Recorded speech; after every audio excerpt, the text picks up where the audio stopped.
Pozdravljeni na novinarski konferenci ob 20-letnici sodelovanja Republike Slovenije na mednarodnih operacijah in misijah. O pomenu 20-letnega sodelovanja naše države v prizadevanju za mednarodne skupnosti za mednarodni mir in varnost na globalni ravni bodo predstavili minister za zunanje zadeve gospod Karel Javec, ministrica za obrambo gospod Andreja Katič in ministrica za notranje zadeve gospod Vesna Gerke Žnidar. Najprej besedo predajem ministru Javcu, ki bo osvetlil pomen mednarodnih operacij in misij za zunanje političnega in varnostno političnega vidika. Prav zaradi globalne narave sodobne mednarodne skupnosti za zunanja politična in varnostna politična dimenzija tesno in neločljivo povezani. Tako da prosim, gospod minister. Ja, hvala lepa. Najprej bi čestital vsem pripadnicam in pripadnikom Slovenske vojske, policije, civilnim strokovnjakom in strokovnjakinjam, ki delujejo v različnih mednarodnih organizacijah. Slovenija vedno sodeluje pod mandatom, to se pravi, ponavadi gre za mandat, ki ga daje Organizacija Združenih narodov ali pa skozi mandat, ki ga daje Evropska unija. Kot veste, sodelujemo zlasti v operacijah, ki jih organizira Organizacija Združenih narodov, EU, OVSE in pa NATO. V deklaraciji o zunanji politiki Republike Slovenije smo se zavezali, da bo Slovenija prispevala svoj del odgovornosti za svetoven mir. Vemo, da razmere v svetu niso najbolj prijazne, da se krize kopičijo in namen operacije je zlasti vzdrževanje miru, vzpostavitve miru, tako da te operacije niso namenjene temu, da bi šli v neke spopade, ampak gre zlasti v smeri, kako zaustaviti spopade, kako preprečiti spopade in kako ustvariti pogoje za vzpostavitev državnih institucij, za vzpostavitev miru. In če pogledate te naše operacije, zlasti naprimer operacija v Afganistanu, je bila predvsem in je predvsem operacija za vzdrževanje miru in operacija, na kakšen način zgraditi državne institucije, neke pogoje za bivanje tamkajšnjih prebivalcev. Podobno je tudi, če pogledamo v Ukrajini, operacija OVSE predvsem namenjena temu, da preprečuje medsebojne spore in spopade, gre za operacijo vzdrževanja miru. Seveda so pa tudi druge operacije, ki so pa bolj opazovalne narave. Pomembno se mi tudi zdi, da Slovenija v 20 letih je svoje naloge upravljala zelo strokovno, verodostojno.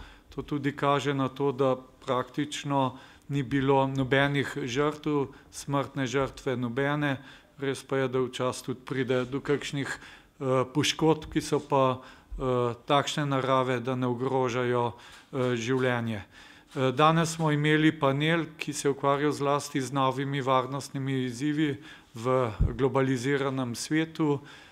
Kot veste, ne moramo več govoriti samo o klasičnih grožnjah, ampak da se te grožnje tudi preoblikujejo. Imamo danes upravka s terorističnimi napadi, z masovnimi migracijami, ki tudi vplivajo na življenje ljudi. Potem imamo kibernetsko vojskovanje in pa druge oblike groženj. In zaradi tega je potrebno tudi vse te operacije prilagoditi tem novim grožnjam. Prepričan sem, da Slovenija upravlja s temi operacijami svoj del obveznosti in to tudi od nas mednarodna skupnost pričakuje. Moram pa tukaj pohvaliti zlasti sodelovanje Ministrstva za obrambo in notranje zadeve, ko sledijo političnim ocenam, politično-varnostnim ocenam, ki jih pripravlja Ministrstvo za zunanje zadeve. Tako da tukaj lahko ugotovim, da dobro sodelujemo in da pričakujem to sodelovanje tudi vnaprej. Tudi moram reči, da v relaciji državnega zbora, da državni zbor sproti seznanjamo s potekom operacij, ko gre pa za novo operacijo, pa tako in tako vedno želimo soglasje državnega zbora. Jaz bi na tej točki zaključil svoje izvajanje, ne bi govoril o tem, da se varnostna situacija v svetu slabša, da regije, za katere smo mislili, da se varnost izboljšuje, vidimo, da temu ni tako, da se soočamo še vedno z nestabilnostjo, naprimer na Zahodnem Balkanu, Afganistan, da ne govorim o Libiji, kjer imamo opravka z razpadom države, in pa tudi o situaciji v nekaterih afriških državah, zlasti podsaharske države, ki so tudi dokaj nestabilne iz takšnih in drugačnih razlogov. Hvala lepa. Hvala lepa, gospod minister. Torej, leta 1997 je bila sprejeta pomembna politična odločitev, po kateri so bili pripadniki Slovenske vojske in tudi policije napoteni na prvo mednarodno operacijo in misijo, to je bila takrat Alba v Albaniji in je potekala pod okriljem Organizacije za varnost in sodelovanje v Evropi. Od takrat pa do danes se je na mednarodnih operacijah in misijah zvrstilo že več kot 13.500 pripadnikov Slovenske vojske in civilnih funkcionalnih strokovnjakov. Tako da bo zdaj ministrica za obrambo povedala, kaj je teh 20 let bogatih izkušenj pomeni za Slovensko vojsko in za obrambni resor v celoti. Hvala, Aleš. Lep pozdrav vsem skupaj tudi v mojem imenu, kolega minister, kolegica ministrica. Letos, ko obeležujemo 20 let sodelovanja Republike Slovenije v mednarodnih operacijah in misijah, je pravzaprav ta konferenca en izmed tisti vrh dogajanj, s katerim poskušamo nekako obeležiti dejavnost vseh pripadnikov in pripadnic tako Slovenske vojske, Slovenske policije, civilno-vojaških strokovnjakov, pa predvsem tudi sodelavcev iz Uprave Republike Slovenije za zaščito in reševanje oziroma vseh tistih, ki so v sklopu civilne zaščite sodelovali v 25 različnih mednarodnih operacijah in misijah, kjer je bilo, tako kot je bilo povedano, preko 13.500 napotitev, tako v okrilju OZN, EU, zavezništva v NATO, OVSE in tudi drugih mednarodnih organizacij.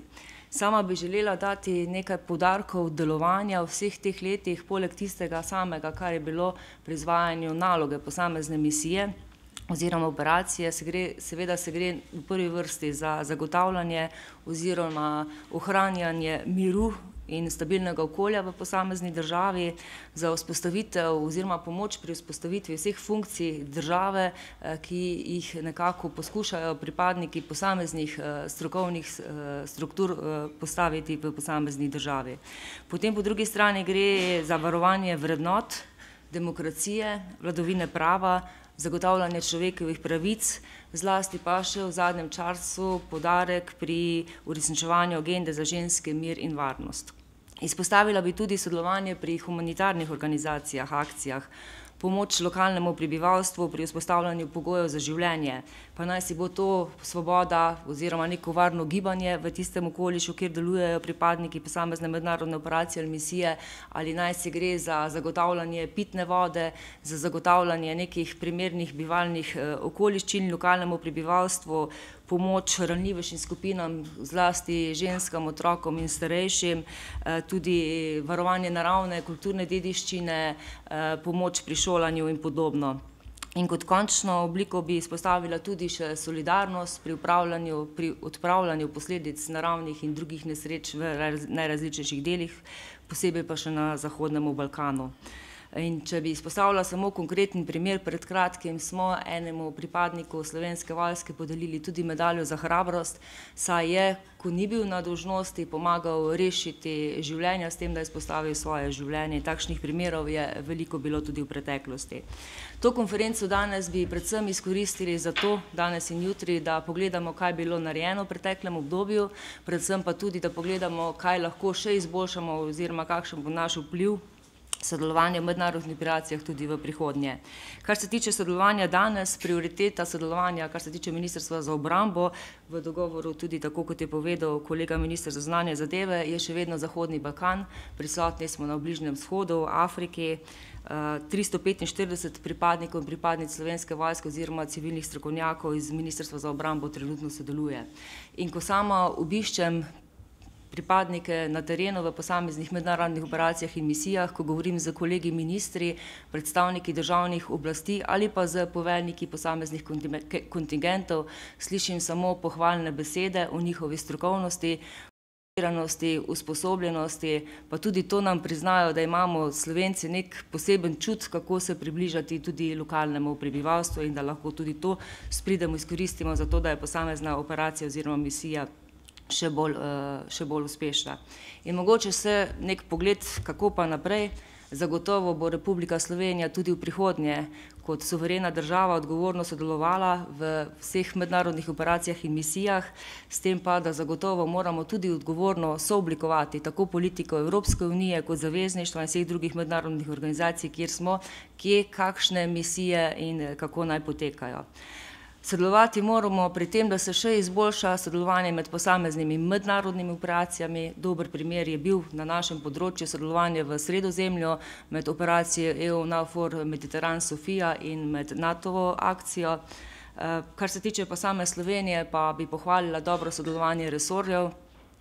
Poudarila pa bi tudi to, da ni posamezen resor ali pa mi trije resorji, ki sodelujemo v mednarodnih operacijah in misijah, temveč da Republika Slovenija kot država sodeluje v mednarodnih operacijah in misijah in da moramo pogledati, na kakšen način lahko čim bolj pripomoremo k določeni zadevi. Se pravi, kako izkoristiti primerne kadre, znanje, kako naj poteka priprava na posamezno mednarodno operacijo in misijo, predvsem pa tudi potem, ko se vsi ti, ki sodelujejo na posameznih mednarodnih operacijah in misijah, vrnejo nazaj, kako izkoristiti njihove izkušnje in njihova poznanstva za nadaljnji razvoj. Toliko, hvala. Torej, pomemben člen sodelovanja Republike Slovenije v mednarodnih operacijah in misijah vsekakor predstavljajo tudi pripadnice in pripadniki policije. Tako kot pripadniki Slovenske vojske, tudi pripadniki policije od leta 1997 aktivno prispevajo k miru in varnosti v okviru mednarodnih civilnih misij, kjer pod okriljem različnih mednarodnih organizacij na številnih kriznih območjih po svetu opravljajo zahtevne policijske naloge, s katerimi zagotavljajo varnost civilnega prebivalstva na ogroženem območju in s tem tudi prispevajo k večji regionalni in globalni varnosti. Besedo predajam sedaj ministrici Ingeri Križni-Jervi. Najlepša hvala, spoštovani kolega minister, spoštovana kolegica ministrica. Torej, Ministrstvo za notranje zadeve in policija se zavedata pomena sodelovanja na mednarodnih civilnih misijah. Vseskozi smo pomemben partner pri zagotavljanju mednarodnega miru, varnosti, stabilnosti. Pri tem se zavedamo tudi, kot je danes tudi že bilo povedano, da je pot demokracije, krepitve vladavine prava, spoštovanja človekovih pravic, pravzaprav edina prava pot tudi v naši neposredni soseščini. Z našim sodelovanjem v regiji pa dejansko policija zagotavlja tudi večjo varnost naše države. V preteklih 2 desetletjih smo sodelovali v 15 mednarodnih civilnih misijah in eni mednarodni organizaciji in smo tako skupaj napotili 163 policistov in 11 policistk. Slovenska policija je do sedaj sodelovala na misijah v Albaniji, Bosni in Hercegovini, na Kosovu, v Makedoniji, Srbiji, Afganistanu, Jordaniji, Vzhodnem Timorju, Palestini in Gruziji. Danes imamo v policiji prek 220 usposobljenih policijskih strokovnjakov, ki so pripravljeni na napotitev na mednarodno civilno misijo. Trenutno sodelujemo v 2, in sicer 9 policistov v misiji Evropske unije za krepitev pravne države na Kosovu in 2 v Palestini v policijski misiji Evropske unije za palestinska ozemlja.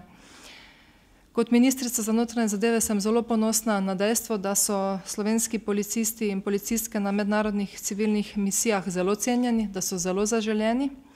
Ponašajo se namreč z odlično usposobljenostjo in izkušnjami, ki jih potem tudi uspešno prenašajo na svoje sodelavce doma in pa tudi prepoznane dobre prakse vpeljujejo tudi v domače delo, kar zagotovo je velika dodana vrednost. Vendar pa je potrebno poudariti, da njihova uspešnost ni nekaj samoumevnega, je pravzaprav rezultat enega sistemskega usposabljanja, ki ga je v vseh teh letih spostavila slovenska policija in v katerem so zajeti najpomembnejši mednarodni standardi in pa tudi dobre prakse OZN in Evropske unije. Ministrstvo za notranje zadeve in policija ostajata zavezana urejanju razmer na različnih kriznih območjih in zato bomo tudi v bodoče navkljub določenim omejitvam in tudi racionalizaciji, kateri smo bili pač žal podvrženi, ohranili raven sodelovanja na mednarodnih civilnih misijah. In kot ministrica za notranje zadeve se bom seveda zavzela, da bo policija tudi v ta namen tudi v prihodnje razvijala in vzdrževala potrebne zmogljivosti in da bo tudi v prihodnje sledila strategiji sodelovanja Republike Slovenije v mednarodnih civilnih misijah. Hvala.